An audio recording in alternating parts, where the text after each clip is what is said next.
కాబట్టి ఈ రోజు సీతం గారు హాజరయ్యారు.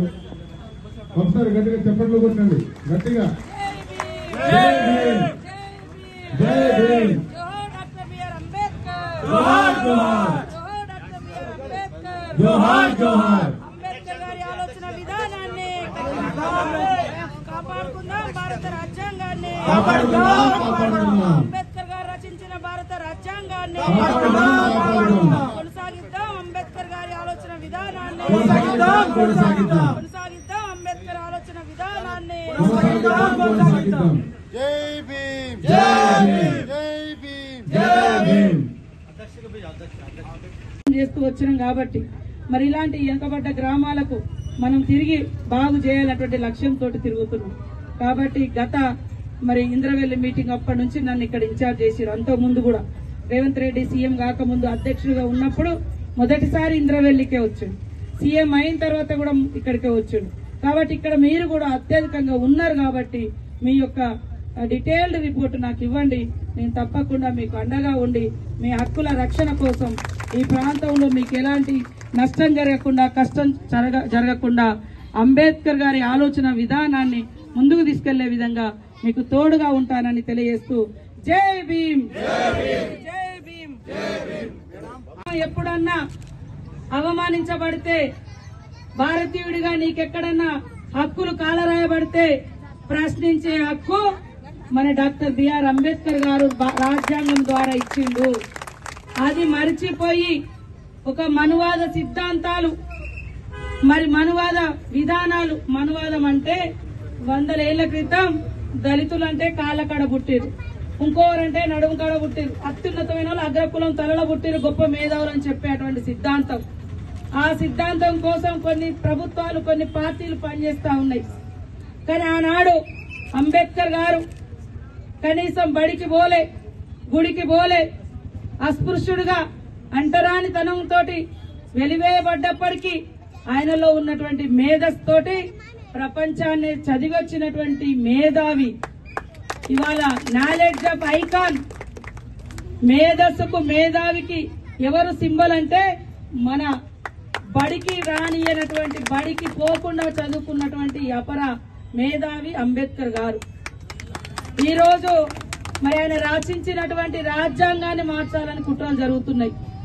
ఎందుకంటే ఆ రోజు జ్యోతిరావు పూలే గారి స్ఫూర్తితోటి, సావిత్రిబాయి పూలే స్ఫూర్తితోటి అప్పుడు కొన్ని కులాలకే బడులు, కొన్ని కులాలకే, ఇంకా ఇప్పటికి మనకు గుళ్ళలకు ప్రవేశం ఉండదు చాలా చోట్ల. ఇలాంటి మరి అణచివేత విధానం మీద ఆ రోజు జ్యోతిరావు పూలే గారు పోరాటం చేశారు. వాళ్ళిద్దరు కూడా మహారాష్ట్రనే.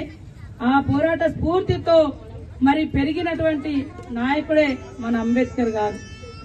కాబట్టి తప్పకుండా ప్రతి ఒక్కరు చైతన్యవంతమై ఈ రోజు అది మన యొక్క హక్కులను కాపాడాలంటే ఎవరు, మనకు రాజ్యాంగం ఇచ్చింది ఎవరు, మనకి వాళ్ళ ఈ హోదా ఇచ్చింది ఎవరు, పైగా జనాభా ఉన్నారు. మహార్ కమ్యూనిటీ అంటేనే అంబేద్కర్ వారసు, రక్తం పంచుకున్న వారసులు. మేమందరం సిద్ధాంతం పంచుకునే వారసులు, మీరు రక్తం పంచుకున్న వారసులు. కాబట్టి సిద్ధాంతంతో ఎదిగిన వారసులమైనా, మరి రక్తం పంచుకున్న వారసులైనా అంబేద్కర్ గారి ఆలోచన విధానం 1000 ఏళ్లు బతికుండాలి. ఈ అంతరాలు పోయేదనక, ఈ అణచివేత పోయేదనక, ఈ కుల వ్యవస్థల పేరుతోటి మనల్ని తొక్కిపెట్టే విధానం పోయేంత వరకు రాజ్యాంగం బతికుండాలి.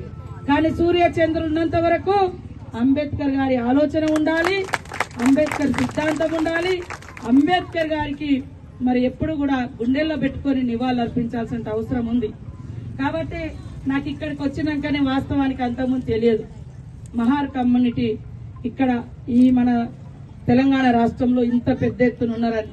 కానీ ఇవాళ దేశానికే ఒక పండుగ, కానీ కొంతమంది కొన్ని కులాలకే పండుగ అని చెప్తున్నారు. అరే నాయన, భారతదేశం కంటే గొప్ప రాజ్యాంగం ఎవరు రచించలే ఈ ప్రపంచంలో. ప్రతి ఒక్క మనిషి మాట్లాడే స్వేచ్ఛ, జీవించే హక్కు, విద్యా హక్కు, నీ హక్కుకి ఎక్కడ భంగం కలిగినా సమానత్వపు హక్కు. మరి కోర్టు ముందర కూడా ఉన్నాడు లేనోడనే కాకుండా అందరికి ఒకే సూత్రం ఉండే విధంగా, పేదోళ్లకు 10 రాయితీలు ఇచ్చి, 10 రకాల ధరలు తగ్గించి, సబ్సిడీ ఇచ్చి ఉన్నతులతో సమానంగా డెవలప్ చేయాలి అనేటువంటి ఉద్దేశంతో రాజకీయాలలో విద్యలలో రిజర్వేషన్ ఇచ్చారు తప్ప ఏదో ఎవరినో దోచిపెట్టడానికి కాదు. కాబట్టి ఖచ్చితంగా మహార్ కమ్యూనిటీ సోదరులు ఏదైతే కార్పొరేషన్ అడుగుతున్నారో తప్పకుండా మన రేవంత్ రెడ్డి గారి దృష్టికి తీసుకెళ్తా నాది బాధ్యత. ఇది ఏర్పడాలి. ఎందుకంటే వాస్తవానికి అంబేద్కర్ మరి గుర్తింపు ఉండాలి. ఉద్యోగాలు లేవు, చదువులు లేవు, స్కూళ్ళు లేవు, చాలా ఇబ్బందికరమైనటువంటి పరిస్థితుల్లో ఉన్నారని మరి మీరు చెప్తా ఉంటే నాకు కూడా బాధ అనిపిస్తుంది. రాత్రి మరి మేము మాలి కమ్యూనిటీ, జ్యోతిరావు పూలే కమ్యూనిటీ వెళ్ళినాం. వాళ్ళు కూడా ఇక్కడ ఉన్నారు ఆదిలాబాద్ జిల్లాలో. వాళ్ళ బాధలు కానీ ఆమె సావిత్రిబాయి పూలే మన ఆడవాళ్ళందరికీ చదువు కావాలని చదువు చెప్పుకుంటే ఆనాడు ఉన్నటువంటి మరి కొన్ని రకాల సిద్ధాంతవేత్తలు దళితులకు చదువులొద్దు, మహిళలకు చదువులొద్దు, వెనుకబడ్డ కులాలకు చదువులొద్దని చదువు చెప్పే మహాతల్లి మీద పెండేసేది చదువు చెప్పి రావడానికి పోయేస్తుంటే అట్లాంటి దురాఘాతాలను ఎదిరించినటువంటి జాతులో పుట్టినటువంటి బిడ్డలు మరి ఇక్కడ ఉన్నారు. కాబట్టి తప్పకుండా ఇన్ఛార్జ్ మినిస్టర్ గా ఇక్కడ మీరు అడుగుతున్నటువంటి లైబ్రరీ భవన్ నేను స్థానిక ఎమ్మెల్యే గారికి దృష్టికి కూడా చెప్తా.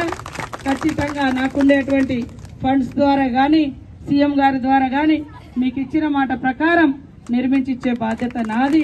మీరందరూ కూడా భారత రాజ్యాంగం ఇప్పుడు కులాల మధ్య కొట్లాట ఉండొచ్చు, మా సోదరుడు అనొద్దుగానే మా మందకృష్ణ ఇంత చైతన్యవంతమైన ఉన్నటువంటి సోదరుడు రాజ్యాంగానికి తూట్లు పొడిచేటువంటి పార్టీకి ఇలా మద్దతు ఇస్తున్నటువంటి పరిస్థితి. కులాల మధ్య కాసేపు లొల్లులుంటాయి. అసలు అన్నిటికంటే అందరికి అందుబాటు కావాల్సింది రాజ్యాంగం.